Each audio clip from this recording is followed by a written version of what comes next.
우리 시편 91편입니다. 시편 91편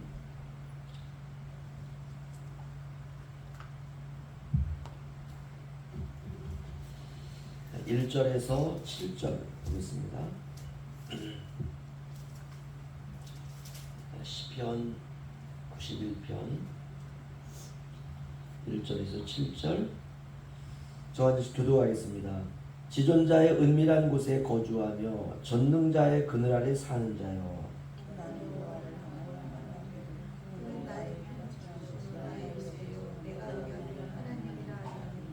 이는 그가 너를 새 사냥꾼의 올무에서와 심한 전염병에서 건지실 것이미로다.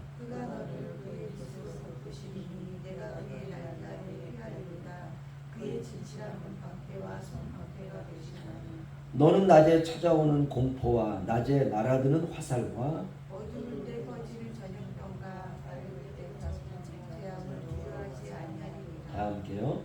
천명이 내 왼쪽에서 만명이 내 오른쪽에서 엎드러지나 이 재앙이 내게 가까이 하지 못하리로다. 아멘. 사람이 이제 동물과 다른 것은 굉장히 창의적입니다. 우리가 인생을 살아갈 때 중요하게 생각해야 되는 그런 교훈들, 또 책임감, 또 삶의 어떤 지혜, 이런 것들을 우리가 다 경험하지는 못하잖아요. 그런데 사람들 가운데 특별히 그 재능이, 지혜가 있는 사람도 있고요. 또 어떤 손에 기술이 또 굉장히 지혜로운 사람들도 있고, 여러 가지 다방면에서 또 악기를 만드는 사람들은 또 악기의 재능이 있고, 또 어떤 발명하는 사람들은 발명하는 재능들이 있고, 그래서 이제 인간 사회, 인류가 존재하는 것 아닙니까? 또 그것들을 역사가 지난 이후에도 세월이 지난 이후에도 꺼내볼 수 있도록 책으로 또 만들어 놓고요. 또 도서관에 가면 얼마나 많은 책들이 있습니까? 이렇게 이제 인간의 어떤 유산 가운데 어떤 이야기가 있느냐 하면, 어떤 사람이 이런 이야기를 지어냈습니다. 나르시스라고 하는 그 사람이 있었는데 너무나 잘생긴 거예요. 그러니까 동네에 있는 여자들이 이제 막 프로포즈를 합니다. 나와 결혼해달라고. 그래서 아주 예쁜 여자들이 이 사람은 너무 미남이기 때문에 이렇게 잘생긴 남자가 없어요. 그래서 그 동네에서 아주 예쁜 여자들이 나는 받아주겠지 하고 이렇게 프로포즈를 하면 이 나르시스가 그 프로포즈를 받지를 않아요. 그 이유는 뭐냐면 자기처럼 잘생기지 못한 거예요. 그 자기처럼 잘생긴 여자와 결혼하고 싶은 거예요. 우리가 이제 신앙을 가지고 있기 때문에 물론 사람이 그럴 수 있죠. 그런 사람이 잘생겨봤자 뭐 얼마나 잘생깁니까, 그렇죠? 우리가 외모만을 따져서 결혼하는 건 아니잖아요. 그런데 이 나르시스는 그런 마음을 가지고 있었습니다. 늘 우울해요. 그렇게 자기처럼 잘생긴 여자를 본 적이 없기 때문에 우울해요. 그래서 그렇게 다른 사람들이 볼 때에도 저 정도 여자는 대단해, 저렇게 아름다울 수가 있나 해도 눈이 안 차는 거예요. 그러던 어느 날 굉장히 그 심각하고 우울하고 절망감에 그 냇물 앞에 이렇게 딱 앉았습니다. 그리고 이제 수심에 차서 고민하고, 그러고 있다가 우연히 그 냇물을 보니까 냇물 속에 자기 마음에 드는 사람이 딱 있는 거예요. 야, 여기 있었구나. 결국은 냇물 속으로 뛰어들지 않습니다. 결국은 죽고 말아요. 이거를 우리가 나르시즘이다 이렇게 말해요. 자기를 너무 사랑하는 거예요. 그래서 세상에 있는 꽃들 중에 수선화 아시죠? 그 수선화가 나르시스트라고 말해요.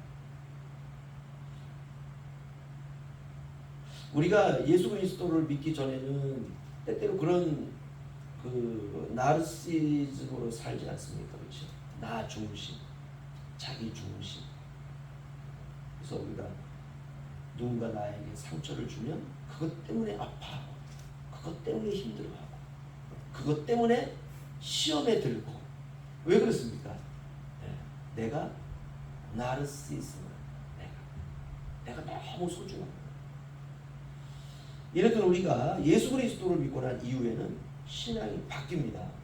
나 중심이었던 신앙이 하나님 중심, 타인 중심으로 바뀌는 거예요. 그래서 우리가 하나님 말씀을 보면 계명이 하나님을 사랑하고 내 이웃을 너의 몸처럼 사랑하라. 이게 바뀌는 거예요. 저와 여러분이 그렇게 바뀌시기를 주의 이름으로 축원합니다. 그래서 우리 예수 믿으면 몇 가지가 우리에게 은혜로 주어져요. 첫 번째는 마귀를 이기는 믿음이 주어져요. 그래서 마귀를 이겨야 돼요. 마귀를.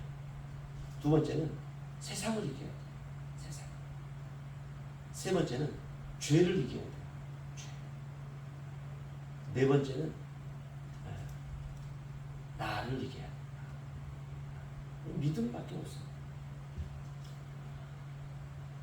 오늘 시편 91편에 보면 시인이 정말 멋진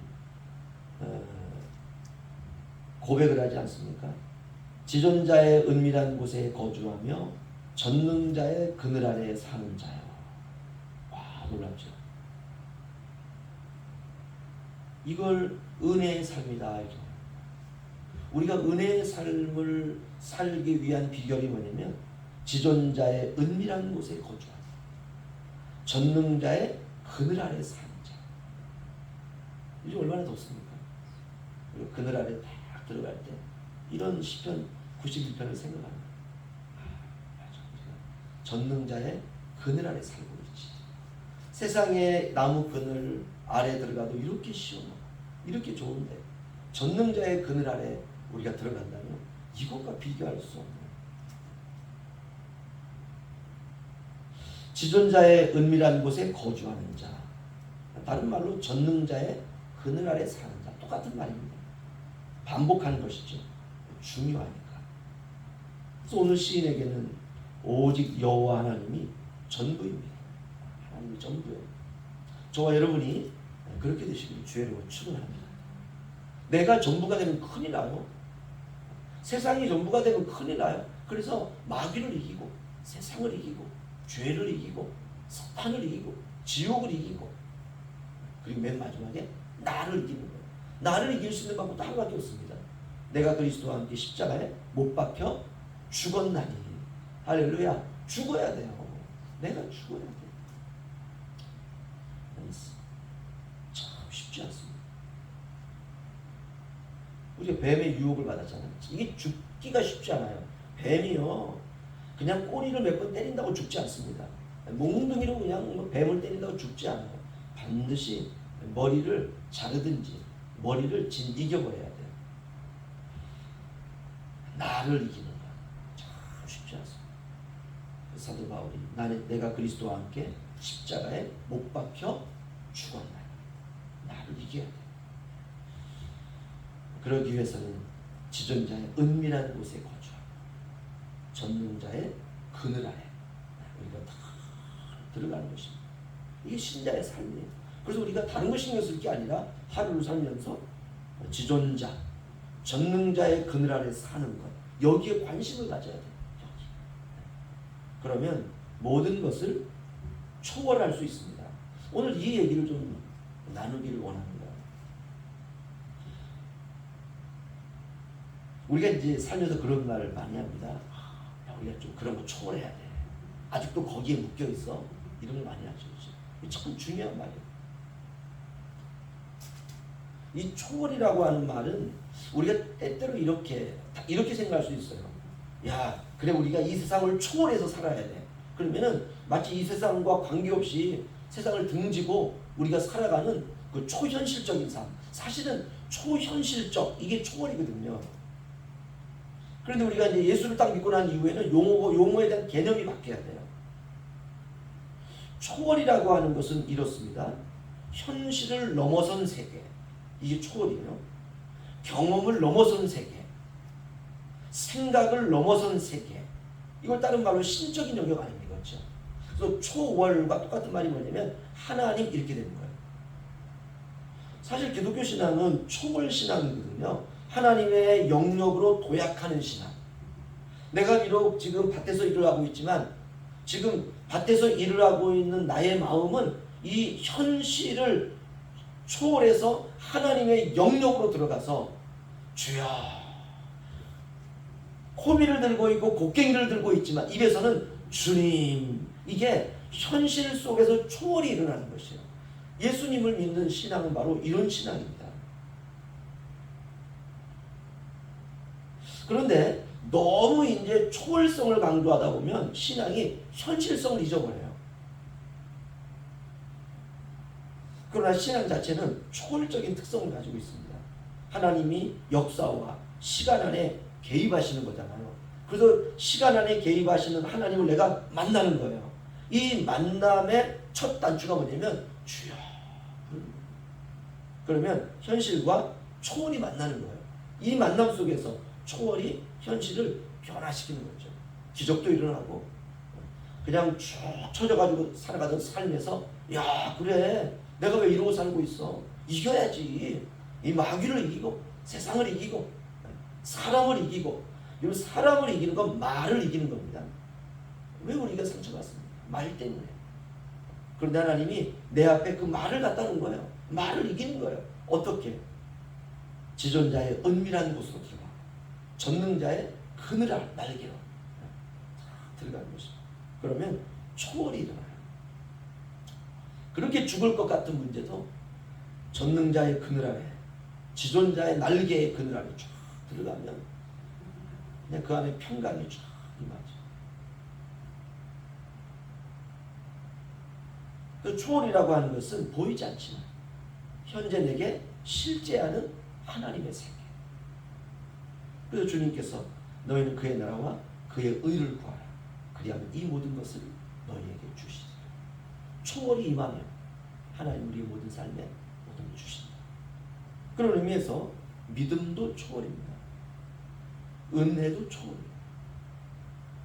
성경도 초월입니다. 그래서 신앙은 이 초월을 사는 삶이에요.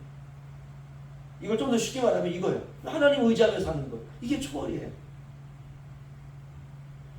사람들이 볼 때는 이게 참 별거 아닌 것처럼 보여요. 아이고, 하나님을 의지하고 말씀을 의지하고 아이고, 그건 대단하냐. 하지만 우리에게는 가장 실제적인 삶, 가장 놀라운 삶. 더 쉽게 말하면 삶 속에서 다급한 일을 만날 때마다 주님께 기도하는 삶. 이게 초월의 삶이에요. 찬양하는 삶, 예배하는 삶. 지금 너무 다급하고 힘들고 어려워요. 그러면 그냥 가정에서 사도신경 고백하고 내가 좋아하는 찬양 하나 하고 그리고 하나님 말씀 하나, 내가 좋아하는 성경 구절 하나 딱 읽고 그리고 주님 앞에 기도 제목 가지고 주님 앞에 기도하고 그리고 마지막에 찬송하고 주기도문으로 딱 마치면 야, 이것처럼 아름다운 예배가 없어요. 저와 여러분의 삶에 이런 놀라운 예배의 현장이 일어나시기를 주님의 이름으로 축원합니다. 때때로 육지에 있는 부모님, 육지에 있는 자녀들이 엄마, 얘야, 내가 지금 좀 어려운 가운데 처해 있다. 엄마, 내가 좀 위기 가운데 있어. 너 무슨 일인데? 저를 위해 기도해 주세요. 그래, 기도하자. 전화기를 잡고 그냥 기도하고 그 하나님 그 순간에 역사하시죠. 다급해서 불안해서 전화했던 그 전화통 목소리가 엄마, 이제 좀 마음이 안정되는 것 같아. 이게 초월이죠. 주님이 지금 내 기도 여기서 듣고 계신다. 그 믿음, 그게 초월이에요. 그래서 이런 초월적인 신앙은 흔들리지 않습니다. 변치 않아요. 제가 엊그제 말씀드렸죠. 변하지 않는 것, 이게 성실하십니다. 하나님 우리를 향해서 변하지 않습니다. 어디든 우리의 삶에는 초월의 영역이 있어요. 내가 길을 갈 때에도 주님 부르면 주님 응답하세요. 내 마음에 초월이 일어났죠. 이렇게 이제 그 초월 안으로 이제 이 시인이 들어간 것입니다. 들어갔더니 이렇게 고백해요. 2절 3절 저한테씩 들어갔죠.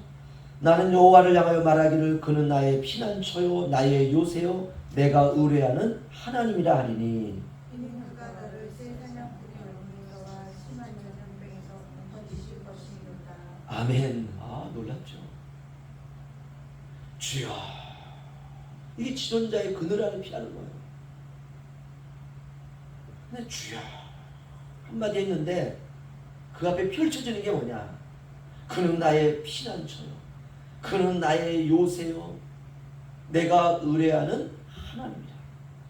그가 너를 새 사냥꾼의 올무에서와 심한 전염병에서 건지실 것이니라.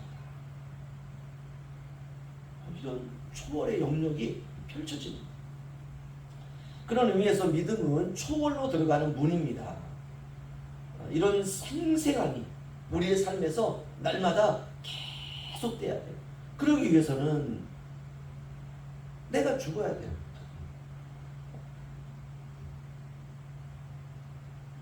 물론 내가 나를 사랑하지 않으면 어떻게 해요, 목사님? 이렇게 말할 수 있습니다. 그런데 사람은 본능적으로 자기를 사랑하는 게 기본적으로 있다니까요. 그러니까 기본적으로 있는 것 위에다가 내가 막 나를 사랑하고 나에게 집착하고 이렇게 되면은 이제 신앙이 병들기 시작해요. 우리는 어디서든 주님 앞에 기도하면 하나님이 내 기도 들으십니다. 이 믿음이 깔려 있어요. 이게 우리 안에. 그래서 오늘 시편 91편처럼 이게 초월의 영역으로 늘 들어가는 사람, 하나님께 늘 기도하면 하나님이 내 기도 들으시는구나 라고 하는 이 믿음을 가진 사람, 누구도 이길 수 없어요. 이 사람은요, 사탄도 이길 수가 없어요. 그 사탄은 뭐 이런 사람에게 공들일 필요가 없어요. 너무나 아까운데 시간이. 그렇죠? 이제 사단이 그냥 무조건으로 떨어질 그 멸망의 시간은 점점 다가오고 있지 않습니까? 여러분, 그 멸망은 우리의 멸망과도 똑같습니다. 그 시간이 그냥 쭉 다가오고 있는데 그냥 일이 있을 때마다 주여 이게 부르는 사람의 목매일 필요가 없는 거예요. 그래서 우리가 사탄을 물리칠 수 있는 아주 중요한 팁을 드리면 그거는 그냥 주여 한마디 합니다. 어떤 일이 일어나면 큰일 났다. 이거 어떻게 하면 되냐? 사단은 이거 내 밥이구나. 그런데 주여 깜짝 놀라는 거예요. 저기에 가서 내가 시간 투자할 필요가 없지.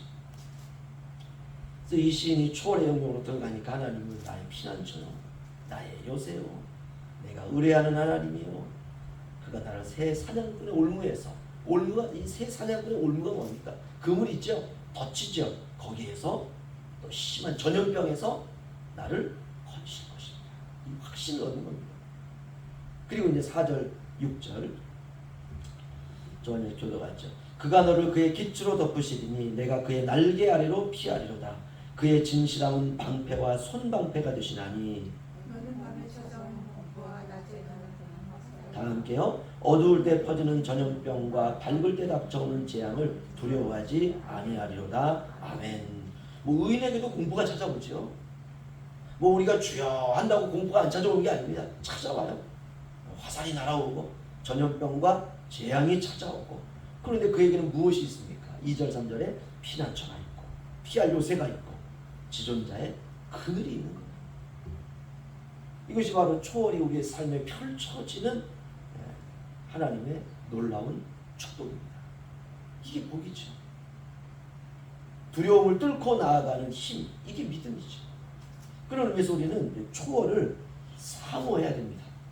다른 말로 하나님을 사모하고 하나님의 사랑을 사모하고 하나님의 은혜를 사모하고 이렇게 우리가 하나님께 점점 집중하기 시작하면 이제 7절 이 놀라운 은혜가 우리에게 펼쳐지는 것입니다. 우리 다 함께 읽겠습니다. 시작. 1000명이 내 왼쪽에서 10,000명이 내 오른쪽에서 엎드러지나 이 재앙이 내게 가까이 하지 못하리로다. 아멘. 예. 문제가 올 때마다 그냥 마귀는 한 길로 그냥 쫙 와서 나를 그냥 잡아먹을 듯이 왔지만 우리가 초월의 영역으로 우리가 그 순간마다 들어가고 그럴 때마다 그 믿음의 하나님이 내게 역사하면 1000명이 내 왼쪽에서 10,000명이 내 오른쪽에서 그냥 막 엎드러지기 시작하는 거예요. 한 길로 왔다가 7길로 그냥 걸음아 살리라 도망가는 것이. 이 재앙이 내게 가까이 하지 못하리라. 재앙은 우리 모든 삶에 다가옵니다. 1000명이 10,000명이 엎드려져 죽어가고 있지만 이 재앙이 나에게는 미치지 못하리라.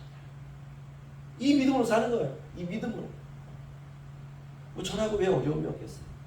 전하고 왜 힘듦이 없겠습니까? 그런데 우리에게는 우리를 지키시는 하나님이 계십니다. 그리고 그분이 피난처예요. 우리는 늘 거기로 피해야 돼요. 우리 예수를 믿고 난 이후에 우리의 유일한 피난처는 하나님이에요. 어려움이 와도 하나님께 피하고, 고통이 와도 하나님께 피하고, 질병이 와도 하나님께 피하고, 시험이 와도 하나님께 피하고, 하나님께 피하는 거예요. 하나님께. 오늘 하루 모든 시선은 주님께 집중하면서 전능자의 그늘 아래 피하시는 저와 여러분 되시기를 주의 이름으로 축원합니다. 기도하겠습니다.